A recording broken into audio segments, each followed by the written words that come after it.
Bradesco, encare o futuro. Abra sua conta pelo app. Olá, boa noite. Boa noite.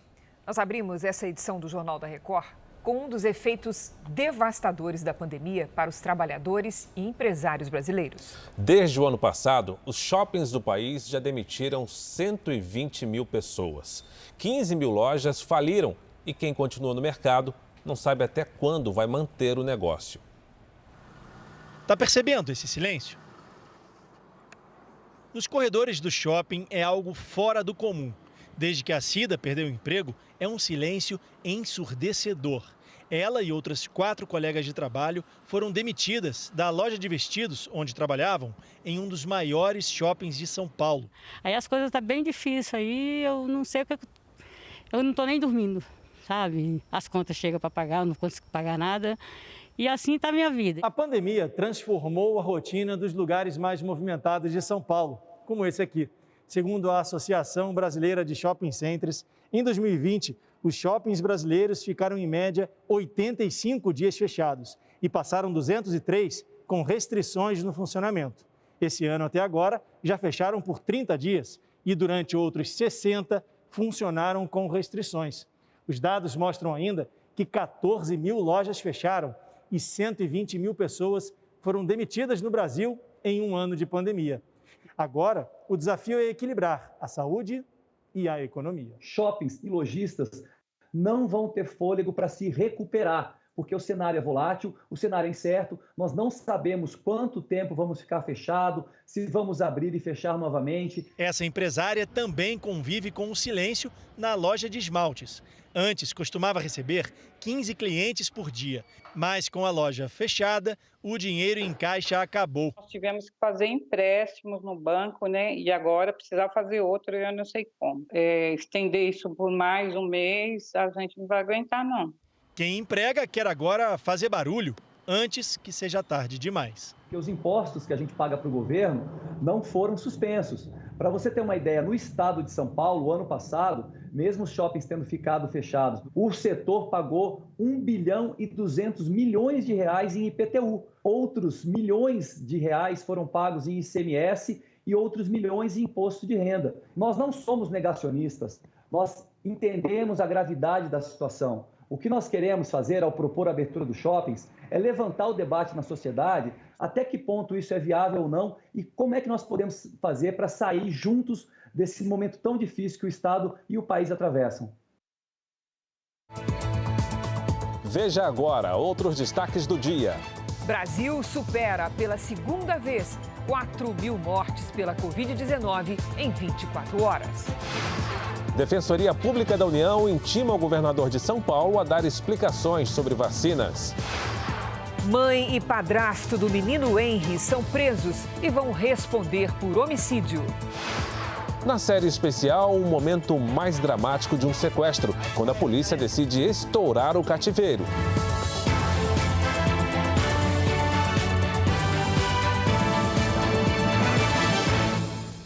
Oferecimento Bradesco. Novas respostas da Bia contra o assédio.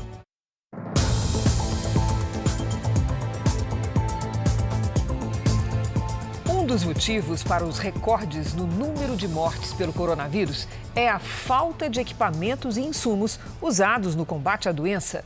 Um levantamento feito pelo Conselho Nacional das Secretarias Municipais de Saúde apontou que mais de 1.000 municípios do país têm oxigênio em estoque apenas por mais 10 dias. Equipes médicas trabalham no limite e temem ter de escolher quem receberá atendimento por falta de material para todos.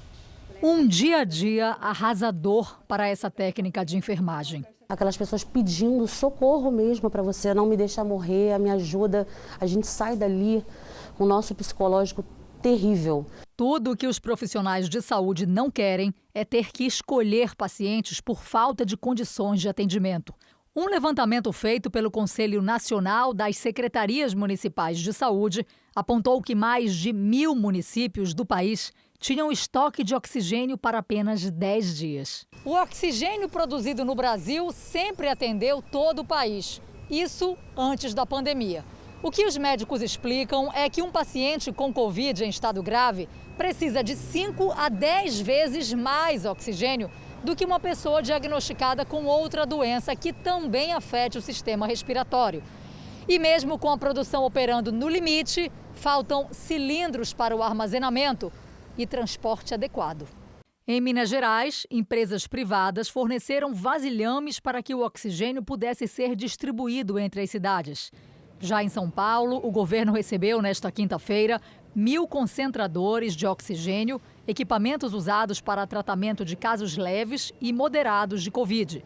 Seria necessário o dobro, mas o problema não está restrito ao fornecimento de oxigênio.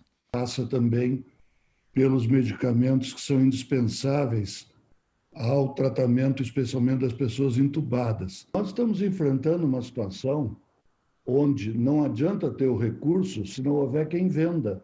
A Associação dos Hospitais Privados tem feito um mapeamento diário dos estoques. Nossa última pesquisa, a gente tinha abastecimento crítico.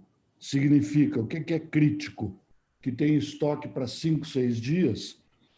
Cidades como Blumenau, como Cuiabá, como João Pessoa, Belém. Para os médicos, uma difícil rotina a ser enfrentada todos os dias. Como é que eu vou manter alguém sedado sem sedativo? Tem um limite. Eu posso trocar a medicação que eu uso, eu posso usar uma alternativa, mas eu preciso manter esse paciente que está grave sedado para ele poder receber o oxigênio que ele precisa.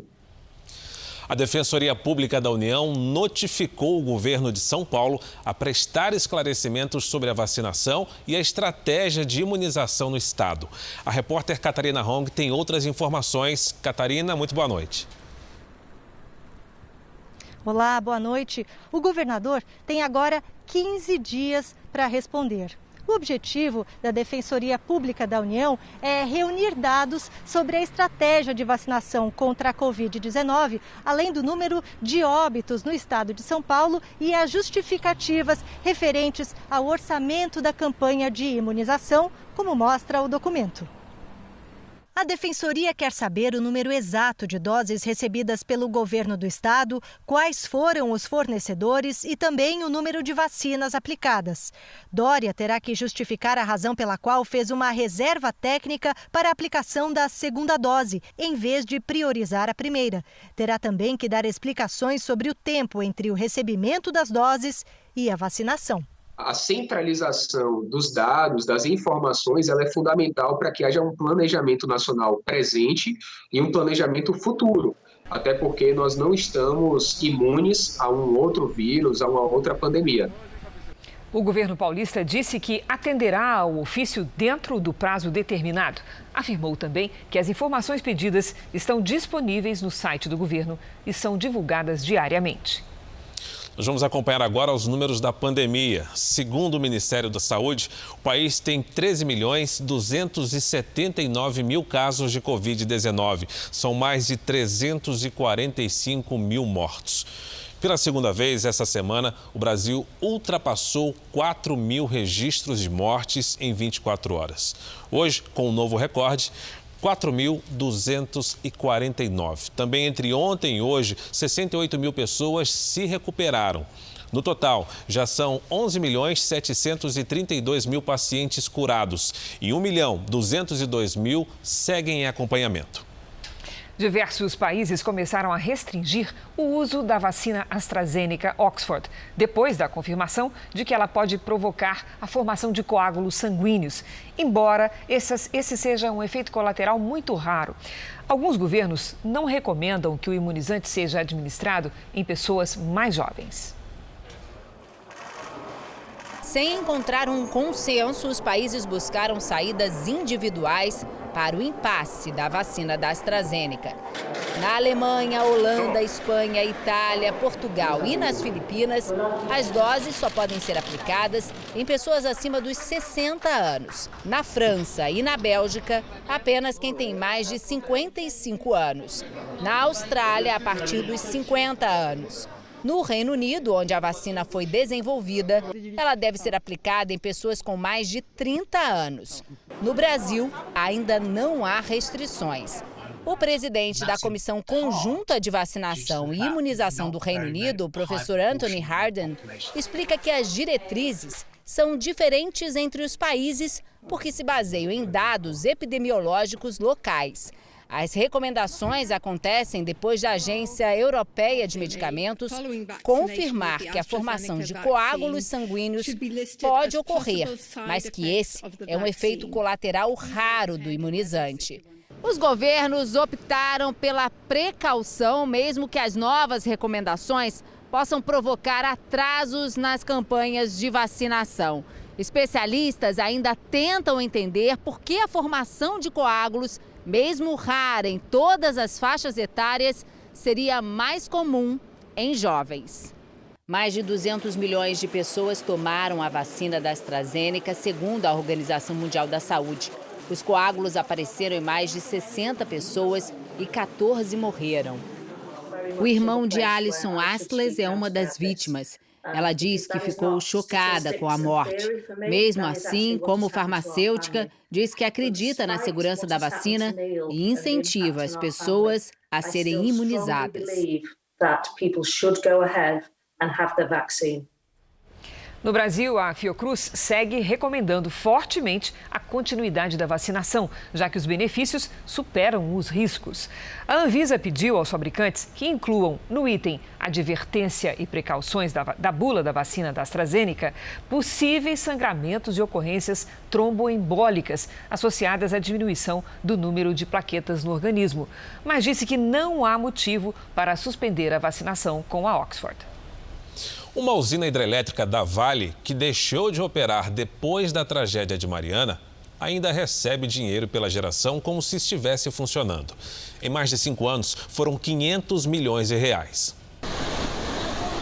Estas imagens mostram a chegada da lama à usina hidrelétrica Risoleta Neves na manhã de 6 de novembro de 2015, 14 horas depois do rompimento da barragem de Fundão, em Mariana, que matou 19 pessoas. Construída há 17 anos, a hidrelétrica tem 2 proprietárias. A CEMIG, sócia minoritária, com 22,5% das ações, e a própria Vale, com 77,5%. Desde que parte da estrutura foi soterrada, a usina nunca mais produziu energia, mas continuou recebendo dinheiro normalmente, como se estivesse em operação. Até o final do mês de março, foram pagos 470 milhões de reais a essa empresa por uma geração de energia que ela nunca entregou. Desse valor, 150 milhões de reais foram pagos diretamente por nós, eu, você e todos os consumidores brasileiros. Uma liminar concedida pela Justiça Federal em Belo Horizonte manteve a hidrelétrica no chamado Mecanismo de Realocação de Energia, um sistema de rateio criado pelo setor para amenizar os prejuízos nos períodos de seca. Ou seja, as usinas com menos água são recompensadas pelas outras em melhor situação. A ordem judicial foi mantida em todas as instâncias e a discussão agora chegou ao Superior Tribunal de Justiça. A ação judicial é contestada pela ANEEL, Agência Nacional de Energia Elétrica. Na primeira decisão, o presidente do STJ, ministro Humberto Martins, manteve o pagamento e entendeu que não foram apresentados elementos concretos que comprovem os prejuízos aos consumidores e ao meio ambiente. O julgamento do mérito pelo colegiado será na próxima terça-feira. Se o entendimento não for modificado, a mesma empresa que causou o maior desastre ambiental do Brasil vai seguir ganhando todo mês uma bolada, sem gerar eletricidade nem para acender uma lâmpada. Nós entramos em contato com a Vale, que não vai comentar o assunto. Veja ainda nesta edição, pelo menos 57 pessoas foram imunizadas clandestinamente em Minas Gerais e os exames reforçam a suspeita de vacina falsa. E na série especial, a ação mais arriscada para interromper um sequestro, o estouro do cativeiro.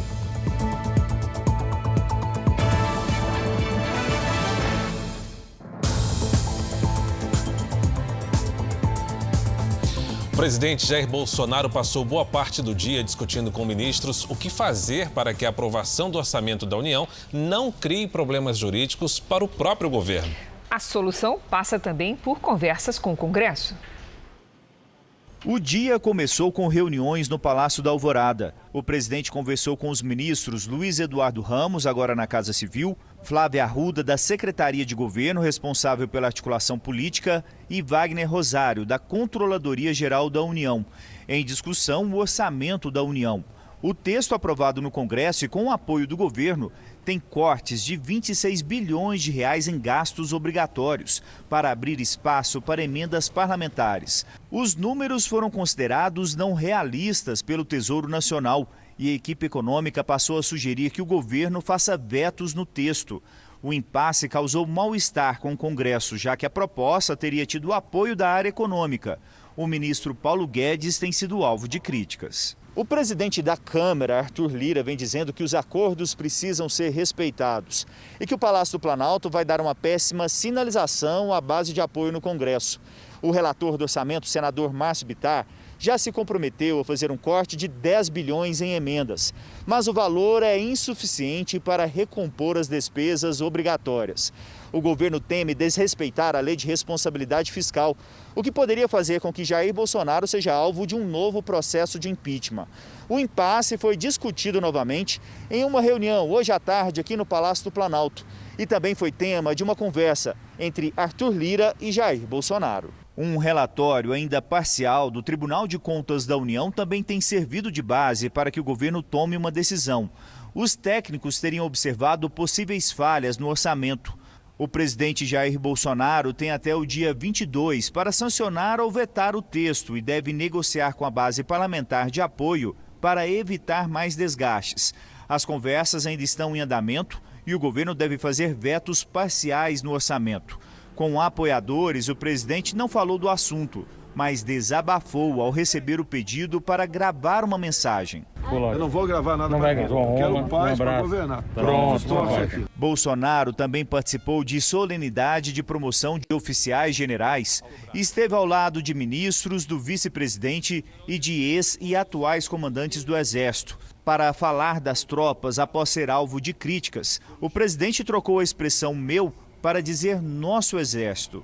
O nosso Exército, tradição, o nosso Exército de respeito, de orgulho, bem como reconhecido por toda a nossa população, representa para o nosso Brasil uma estabilidade. Nós atuamos dentro das 4 linhas da nossa Constituição. Devemos e sempre agiremos assim. Por outro lado, não podemos admitir quem, porventura, queira sair deste balizamento. Na semana marcada pelos leilões da infraestrutura, a ferrovia que vai ligar o litoral da Bahia ao resto do país foi concedida à iniciativa privada em um único lance. O investimento previsto é de 3 bilhões e 300 milhões de reais em 35 anos. O Grupo Bamin, Bahia Mineração, ofereceu 32 milhões 730 mil reais e levou pelo lance mínimo o primeiro trecho da Ferrovia de Integração Oeste-Leste, a FIOL. Parabéns, parabéns, parabéns. O grupo vai finalizar a obra e realizar a operação completa do trecho de 537 quilômetros de ferrovia entre Ilhéus e Caetité, na Bahia. A concessão é por 35 anos. O governo espera um retorno de mais de 3 bilhões de reais em investimento, uma maneira de financiar a expansão da ferrovia. Um investimento que vai, primeiro, permitir a conclusão de uma obra que vai inacabada há 10 anos. Nós finalmente vamos ver a obra da FIOL tomando corpo, terminando, chegando no porto. A ferrovia, que num primeiro momento vai atender, obviamente, o minério de ferro, na sequência atenderá o poderoso agronegócio que começa a crescer no oeste baiano. A ferrovia começa a operar em 2025 e deve transportar, num primeiro momento, 18 milhões de toneladas de carga, principalmente de grãos e minério de ferro. Em 10 anos, a expectativa é de ampliar o volume a ser transportado para 60 milhões de toneladas, com o desenvolvimento da infraestrutura. Um país, o quinto maior do mundo, de dimensões continentais, se ele não tiver porto, hidrovia, ferrovia, não vai ser por rodovia, como foi o modelo tradicional brasileiro, que a gente vai chegar lá. Vamos agora com a opinião do Augusto Nunes. Boa noite, Augusto. Boa noite, Cris. Boa noite, Fara. Boa noite a você que nos acompanha. O sucesso do leilão de 22 aeroportos, que abriu a InfraWeek, demonstrou que, mesmo no auge da pandemia, não faltam investidores decididos a apostar no Brasil. O governo arrecadou 3 bilhões de reais. Outros 6 bilhões serão investidos em obras. Até amanhã, serão privatizados portos e ferrovias. Pelos resultados do primeiro dia, o Ministério da Infraestrutura conseguirá ultrapassar com folga a meta fixada em 10 bilhões de reais. É mais um motivo para que o governo mantenha o ritmo das privatizações prometidas para 2021. O ministro Tarcísio Gomes de Freitas vai acelerar a concessão de rodovias. Serão privatizadas também pelo menos 9 estatais, entre as quais os Correios e a Eletrobras. O emagrecimento do paquiderme administrativo vai permitir que o Estado cuide melhor de setores que efetivamente devem fazer parte da máquina federal. Está comprovado que sobram empresários dispostos a investir quantias bilionárias no futuro do país. É uma má notícia para pessimistas profissionais. É mais uma razão para acreditar na superação da crise econômica agravada pelo coronavírus. O ministro Luiz Roberto Barroso, do Supremo Tribunal Federal, determinou a abertura de uma CPI no Senado para investigar possíveis omissões do governo no combate à Covid-19. Então vamos a Brasília, porque o repórter Yuri Ascar tem outras informações. Yuri, boa noite. Boa noite, Fara. Boa noite a todos. O ministro atendeu a um pedido dos senadores Alessandro Vieira e Jorge Cajuru. A liminar ainda vai ser julgada pelo plenário, mas já tem efeito imediato. Na decisão, Barroso destacou que já existem os requisitos necessários para a instalação da Comissão Parlamentar de Inquérito e que o presidente do Senado não pode se omitir. Mais cedo, Rodrigo Pacheco declarou que a CPI seria instalada em algum momento, mas não agora, e se renderia se houvesse uma decisão do Supremo. O Planalto não vai se manifestar sobre o pedido de abertura da CPI. Cris. Obrigado pelas informações, Yuri. Veja a seguir: padrasto e mãe do menino Henry são presos e vão responder por homicídio com agravantes. E na série especial, os 40 segundos do estouro de um cativeiro.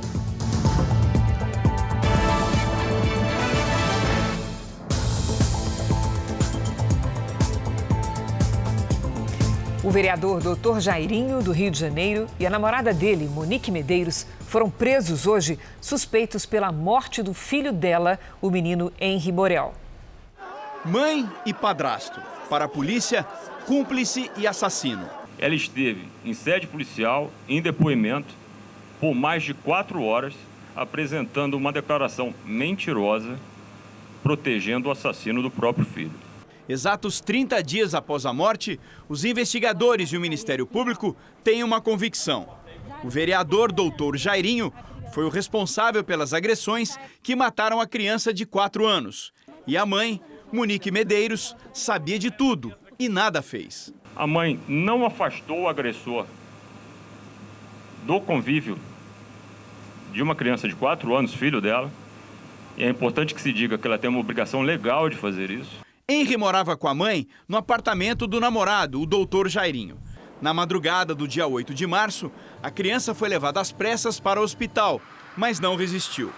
O laudo apontou múltiplas lesões na cabeça e no abdômen, além de laceração do fígado e hemorragia interna. O casal sustentou a versão de acidente doméstico. Quando a gente recebe o laudo necroscópico, a gente já percebe que a versão de acidente era uma versão fantasiosa. A prova considerada fundamental pela polícia foi uma troca de mensagens entre a babá e a mãe de Henry. As conversas aconteceram quase um mês antes da morte da criança e reforçaram a suspeita de que o vereador tinha um comportamento violento com o menino. Em um trecho dos diálogos de 12 de fevereiro, A babá relatou a Monique que Henry lhe contou que levou uma rasteira e chutes de Jairinho. Em outros, o menino reclamou que estava com o joelho doendo e que estava mancando. A babá disse à patroa que ia dar um banho no menino e que, como estava com dor, ele pediu para que ela não lhe lavasse a cabeça. A própria Monique sugere a ideia de colocar microcâmera no quarto. A polícia ainda descobriu que Jairinho usou da influência política para tentar acelerar a liberação do atestado de óbito no hospital para encobrir pistas. O vereador e a namorada foram presos na casa de uma tia dele. O casal não ofereceu resistência, mas tentou jogar fora 2 telefones celulares. Eles foram indiciados por homicídio duplamente qualificado e emprego de tortura. O pai de Henry, o engenheiro Leniel Borel, através da rede social, pediu desculpas ao filho. O vereador Dr. Jairinho e Monique Medeiros, mãe de Henry, vão ficar presos por 30 dias por determinação da Justiça. Agora há pouco, a Câmara de Vereadores se reuniu para decidir o futuro político dele. Nós vamos falar com o Pedro Paulo Filho, no Rio de Janeiro, que vai explicar para a gente o que ficou decidido. Pedro Paulo, boa noite. Pois é, Fara, boa noite para você, boa noite a todos. Olha, o vereador Dr. Jairinho pode ter um mandato suspenso caso continue na cadeia depois desses 30 dias. De qualquer modo, ele já foi afastado da Comissão de Ética da Câmara dos Vereadores e terá o salário cortado. E o Conselho Regional de Medicina abriu uma sindicância para apurar a situação de Jairinho. Ele é médico formado, mas reconheceu que nunca exerceu a profissão. Dependendo dessa apuração do CRM, Jairinho também pode ter o registro cassado. Fara e Cris. Obrigado pelas informações, Pedro Paulo. 57 nomes aparecem em uma lista de pessoas que teriam tomado a vacina de forma clandestina em Minas Gerais. A polícia quer que elas façam um exame para confirmar de forma definitiva que a vacina era falsa. 7 pessoas que receberam a suposta vacina foram ouvidas. Os nomes não foram revelados. A Polícia Federal sabe que parte das pessoas que participaram do esquema não foi imunizada porque exames laboratoriais feitos depois da suposta vacinação não detectaram anticorpos para a Covid-19. Agora, os investigadores querem que todas as 57 pessoas que constam em uma lista apreendida façam os testes. Até agora foram indiciados a falsa enfermeira Cláudia Freitas, o filho e o genro dela. Segundo o Ministério Público, somente ao final da investigação será possível saber se mais alguém irá responder na Justiça. Quem recebe essa vacina, a gente vai ter que analisar a situação de cada um, se ele participou dessa organização ou não, quem só recebeu, em princípio vai ser só vítima. Sobre o aspecto moral, a conduta é reprovável de qualquer forma. A questão é se essa conduta terá ou não implicação penal. E isso só é possível falar ao final da investigação. A Fundação Oswaldo Cruz prometeu entregar 100 milhões de doses da vacina de Oxford ao Ministério da Saúde até julho. E a produção de imunizantes deve aumentar ainda mais a partir do segundo semestre, porque a Fiocruz vai fabricar os insumos que hoje são importados. A expectativa é que o Brasil tenha uma vacina de produção totalmente nacional em setembro. Durante uma audiência virtual na Comissão da Covid no Senado, a presidente da Fiocruz explicou que o ingrediente farmacêutico ativo, o IFA, é o principal insumo para a produção. Como ele vem da China, é preciso que a fundação assine um contrato garantindo a transferência de tecnologia. Acho que é isto que dará sustentabilidade. Nós temos as questões da urgência do momento, mas nós estamos trabalhando e sabemos com a sustentabilidade dessa vacinação que precisa ser pensada também em relação a este ano e ao próximo ano. Até julho, a Fiocruz deve entregar cerca de 100 milhões de doses de vacinas para o SUS. Já o Instituto Butantan afirmou que a partir do dia 20 deve voltar a fabricar a Coronavac. A produção foi paralisada ontem por falta da matéria-prima, que também vem da China. No fim da tarde, os senadores aprovaram por unanimidade a proposta de emenda à Constituição que retira os impostos relacionados à vacinação nos próximos 5 anos. O que significa que estados e municípios e o Distrito Federal estão proibidos de cobrar tributos sobre produção, armazenamento, comercialização e transporte de imunizantes. Vamos ver como é que está o andamento da vacinação em todo o país? Nas últimas 24 horas, 752.247 pessoas tomaram a primeira dose contra o coronavírus. Já são mais de 22.165.000 imunizados, o que representa 10,47% da população do Brasil. E passa de 6.360.000 aqueles que tomaram a segunda dose.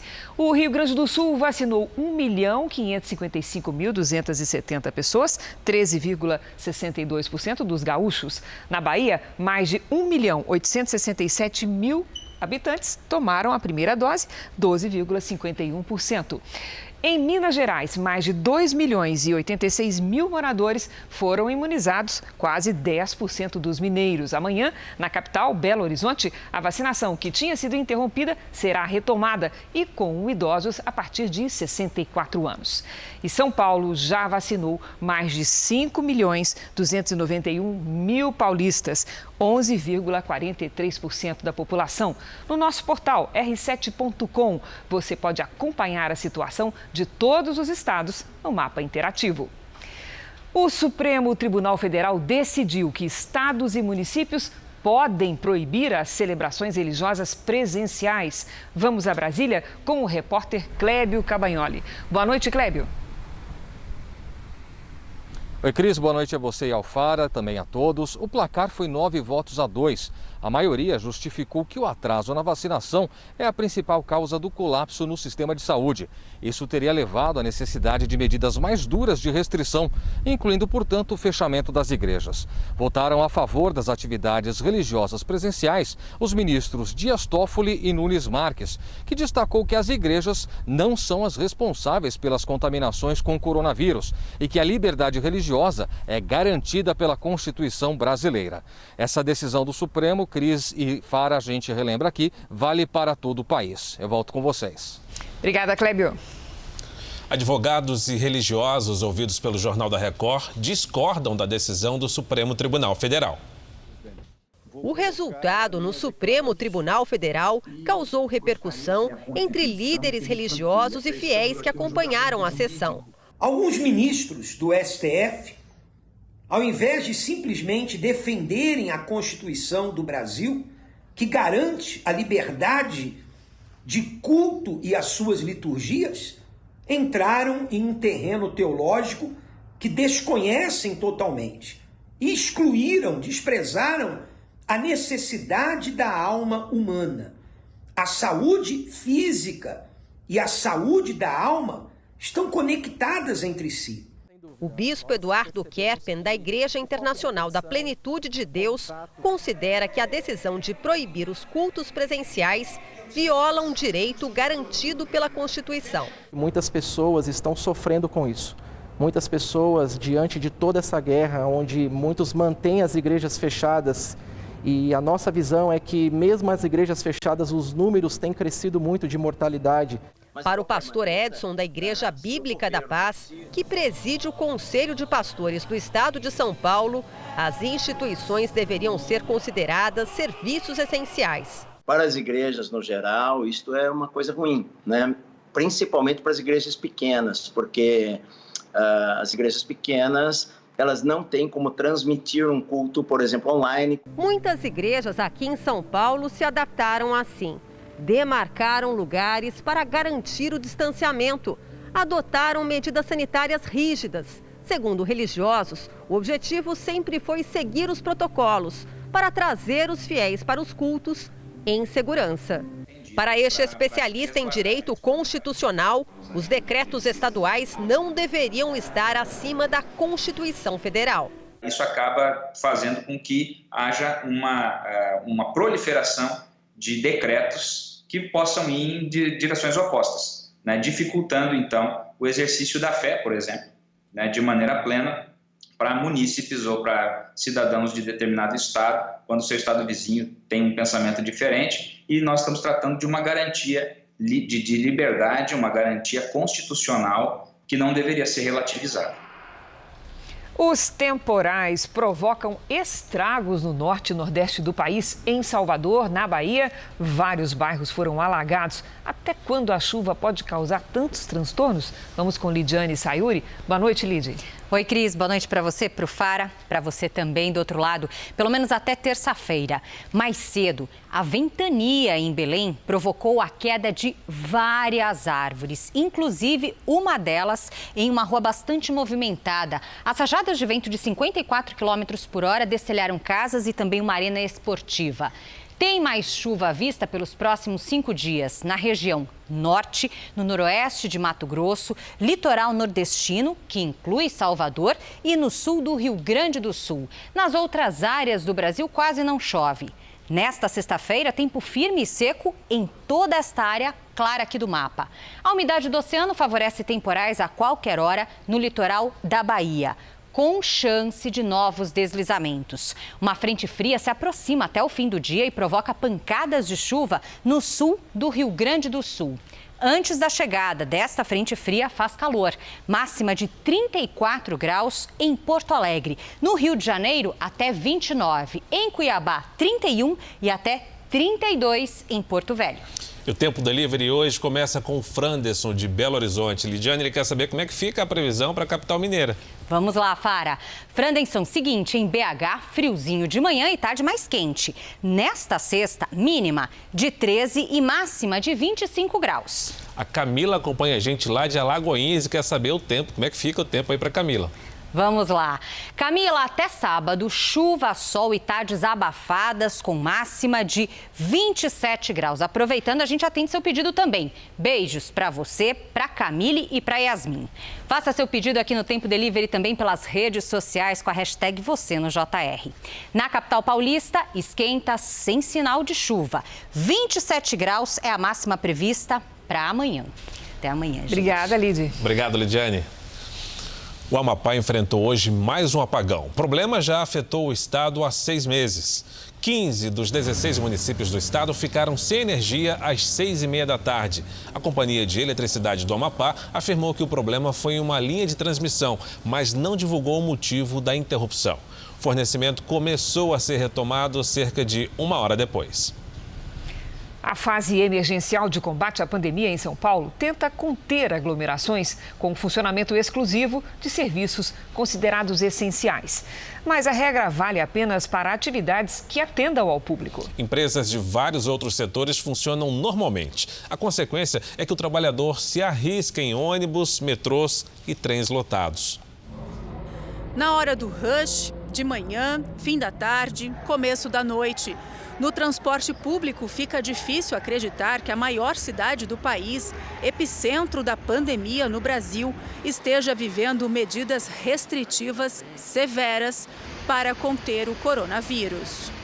Fim de tarde em São Paulo, agora são 6h30 e olha só como está uma das mais importantes estações de trem da capital, a Estação da Luz. As pessoas precisam voltar para casa e quem não tem outra opção de transporte, o jeito é encarar essa quantidade de gente para conseguir uma vaga no trem. Uma boa viagem.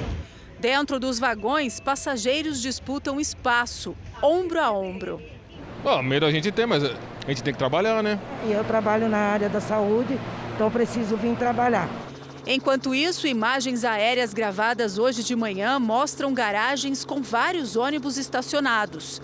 Trens também ficam parados. Eu fico esperando passar um busão vazio, porque não tem condições.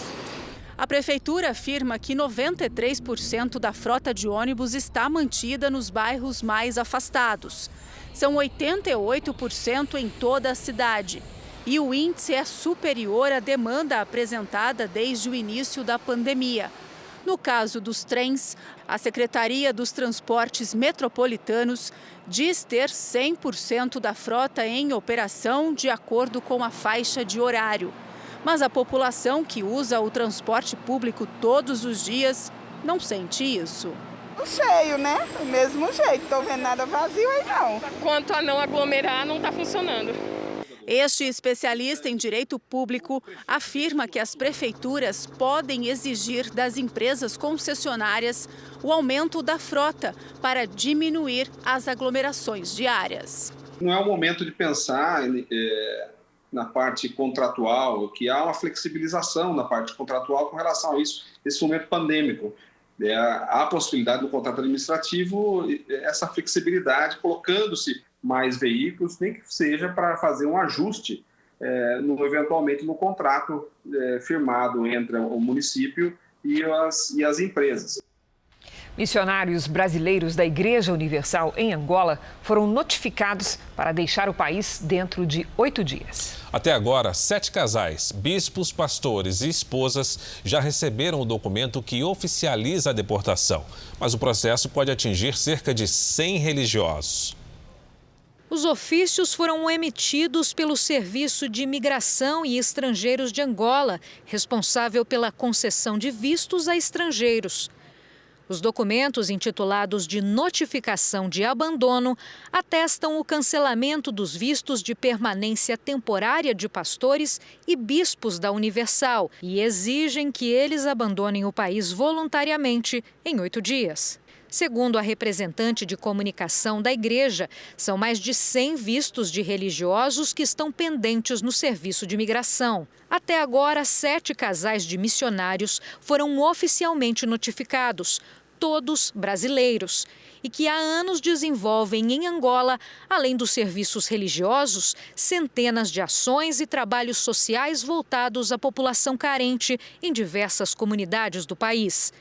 O embaixador do Brasil em Angola, Rafael Vidal, disse que acompanha a situação. Fizemos os contatos cabíveis, necessários, junto às autoridades angolanas, para que se possa dar um tratamento equilibrado na questão. Ou seja, se não houver razões documentais ou razões nos ritos de imigração que justifiquem a deportação ou que justifiquem a não renovação desses vistos, nós pedimos um tratamento equilibrado com as políticas que o Brasil faz com os nossos irmãos angolanos no Brasil também. Os religiosos da Igreja Universal em Angola têm sido vítimas de um golpe que começou há mais de um ano, praticado por ex-pastores, bispos dissidentes e até mesmo por pessoas que nunca fizeram parte da instituição, mas têm interesses financeiros e até políticos.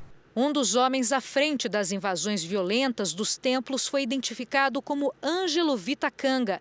Ele nunca foi pastor da Universal e, em uma reportagem de um jornal angolano, é acusado de tentar dar um golpe num partido político.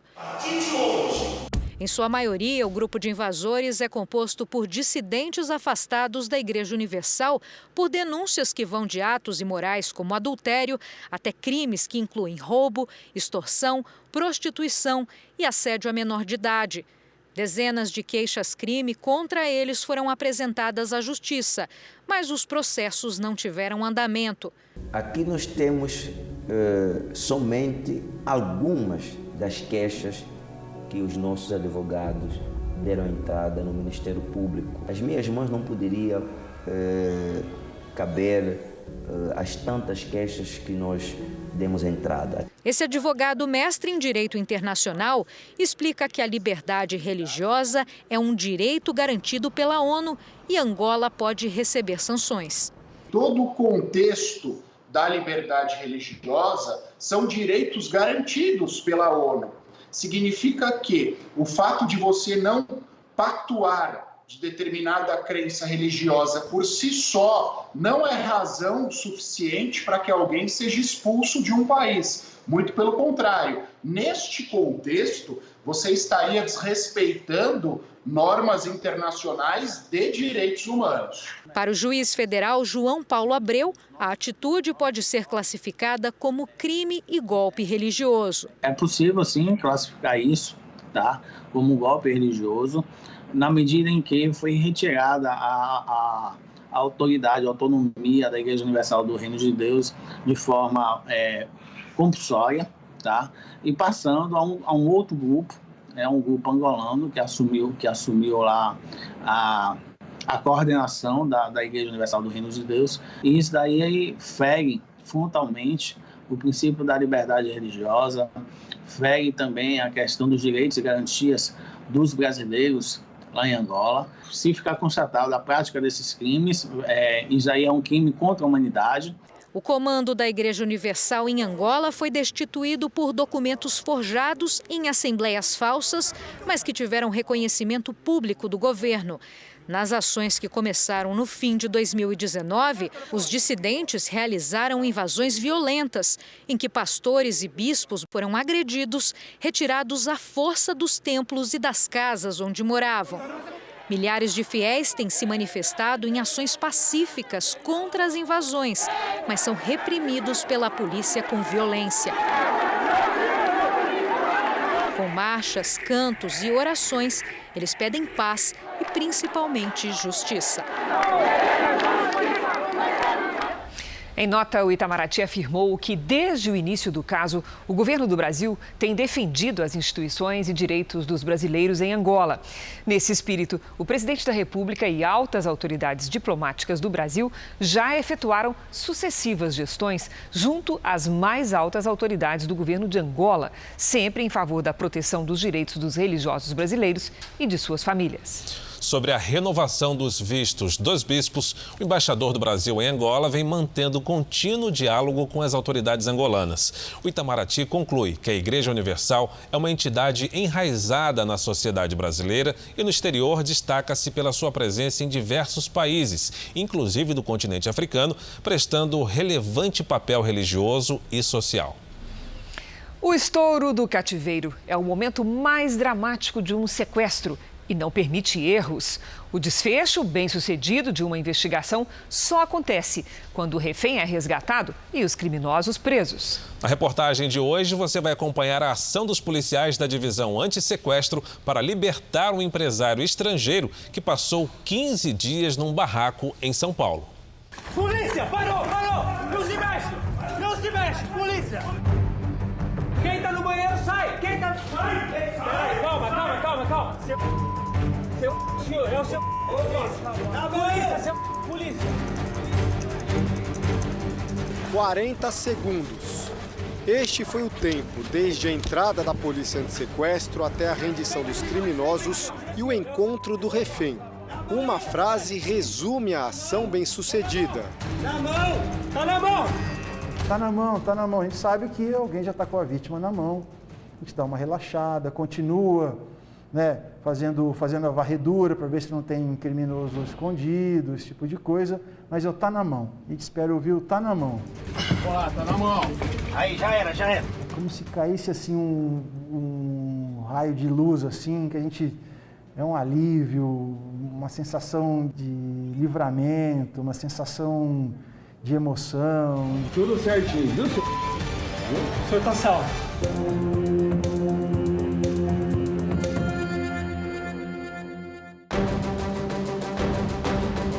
Entre o momento do sequestro e o estouro do cativeiro, cada minuto é decisivo. Enquanto a polícia investiga, a quadrilha tenta receber o pagamento do resgate. Foi assim quando um empresário paquistanês foi feito refém e levado para uma comunidade na divisa de São Paulo com Diadema. Hoje, 29 de enero, eu estou bem, e isso vídeo e para... Os sequestradores, que se passavam por falsos policiais, negociavam com um amigo do estrangeiro. Alô? Eu conversei com o resto da equipe aqui. O negócio é o seguinte, o mínimo para a gente encerrar esse negócio são 30 mil reais, tá? É um mínimo, não tem como fazer menos. Senhora, a possibilidade que eu tinha, acabei minha possibilidade. De qualquer forma, eu não vou conseguir para você passar nenhum centavo, porque eu não tenho capacidade mais, eu não tinha dinheiro, eu não sou pessoa rica. Dias depois, o sequestrador volta a ligar. Se o dinheiro não chegar onde tem que chegar o dinheiro, nós vamos liquidar essa história, você entendeu? Mas o setor de inteligência da polícia descobriu a origem das ligações e passou a vasculhar a região em busca de pistas. O planejamento da polícia para acabar com o sequestro tem que ser minucioso. O sequestrador do empresário paquistanês estava na madrugada nesse bar, o ambiente estava lotado. Os investigadores se aproximaram, esperaram o melhor momento para abordá-lo, mas havia um problema. O homem estava armado e qualquer troca de tiros poderia colocar em risco a vida da vítima no cativeiro. Aí a gente ficou com ele aqui no bar até a hora que ele desceu aqui, ele e a namorada. Aí eles vieram aqui, pararam nessa esquina. Sem saber que vocês estavam seguindo? Sem saber que a gente estava aqui. A minha viatura estava ali, onde está aquele carro prata. Qual que era o risco dele armado disparar e vocês, por legítima defesa, ter que disparar contra ele? A questão da legítima defesa para nós no antissequestro é complicada. Porque aqui não poderia ocorrer troca de tiro, porque ele era o cara que levaria a gente para o cárcere. O cativeiro ficava a poucos minutos do local da prisão. Isso tem que ser rápido, chamar o mínimo possível de atenção. E tu tem que tomar cuidado com tudo em volta, né? Porque às vezes o perigo não está só dentro do cativeiro. Tudo em volta é perigoso aqui. O momento do estouro de um cativeiro não permite erros. Os policiais normalmente têm que se deslocar por vielas como essa dentro de uma comunidade sem chamar atenção. Isso porque as vítimas podem estar ainda sob a mira de uma arma. O empresário paquistanês, no caso, era mantido bem atrás dessa porta. Esse aqui é o barraco onde ele foi mantido refém por mais de 2 semanas. Os homens do antissequestro tiveram, claro, que arrombar a porta, invadir o barraco. Só depois de um tempo o empresário percebeu que estava sendo resgatado depois de tanto sofrimento. Ó, tá na mão. Aí, já era. Polícia. It's okay, police department. You are safe, okay? A vítima paquistanesa demora a entender o que está acontecendo. Bora, vamos pra casa. Vamos. Go home. Do you understand me? Yes, I am. Okay. We are police department. Veridics. Quando ele realmente viu que a gente era polícia, que estava aqui para tirar ele dessa situação, aí ele se acalmou. Resgatar um refém mexe com o emocional de qualquer policial. Uma ação tática que vai resultar num momento que é uma explosão de sensações, que é quando você liberta a vítima. Então é uma dádiva. Frio na barriga, insegurança, mas ao mesmo tempo você vai com tanta vontade de resolver o caso e de resgatar, de devolver aquela vítima para a família, que você acaba superando essas incertezas que você tem na hora, é tudo muito rápido.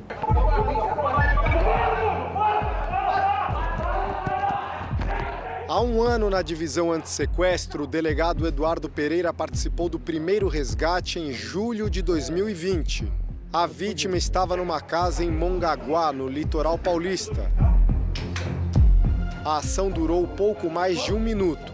2 criminosos que cuidavam da casa foram presos. E com a vítima salva, a famosa frase foi repetida. Tá na mão! Vítima na mão! Como se fosse um super-herói, a sensação é essa. Qual o tamanho do peso que sai das costas de vocês? Enorme. Parece que você volta a ter vida. Você volta a ter vida.